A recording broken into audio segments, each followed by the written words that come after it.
di dalam kehidupan ini kita harus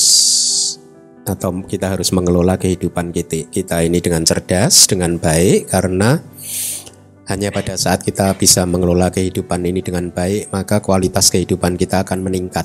Ya. Mengelola kehidupan dengan baik itu artinya adalah mengetahui dengan pasti kualitas-kualitas apa yang perlu dikembangkan, kualitas-kualitas apa yang perlu dilatih, ya. Bagaimana cara melatihnya, ya. Mengelola kehidupan dengan baik dan benar itu juga menyangkut tentang pengetahuan apa saja atau kualitas hati atau hal apa saja yang tidak perlu kita kembangkan, tidak perlu kita latih, ya. Nah, saya berkeyakinan bahwa semua makhluk, semua manusia itu pada dasarnya ingin bahagia, ya. Tidak ada manusia yang secara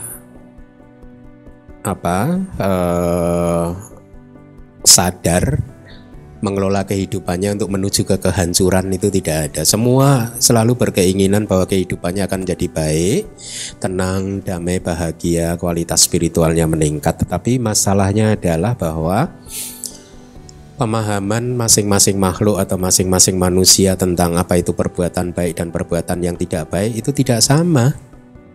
Ya, sehingga akhirnya ada saja manusia yang tidak berhasil mengelola kehidupannya dengan baik. Ya, kenapa?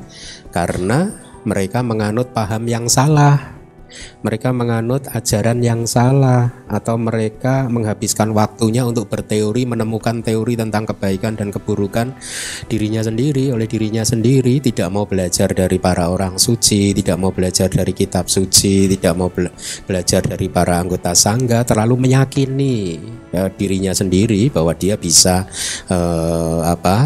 mengelola kehidupannya dengan baik, bahwa dia sudah tahu apa yang harus dia lakukan dan apa yang tidak harus dia lakukan. Tetapi hati-hati dengan pandangan-pandangan kita, dengan opini-opini kita, karena pemikiran-pemikiran yang masih muncul dari pikiran yang masih mempunyai kilesa itu seringkali menjerumuskan, seringkali hanya akan membawa ke kesulitan, penderitaan dan lain sebagainya. Oleh karena itu yang paling aman bagaimana?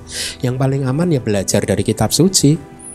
Ya, karena ini adalah kata-kata ajaran yang diajarkan oleh makhluk suci, oleh seorang yang suci yang sudah pasti tahu bahwa kalau kita melakukan hal seperti ini maka kita akan berkembang secara spiritual. Kalau kita menghindari hal yang itu maka kita akan berkembang secara spiritual. Kalau kita tidak melakukan yang itu maka kalau kita melakukan hal yang itu maka kita akan jatuh dalam kehidupan ini, akan merosot di dalam kehidupan ini, gitu.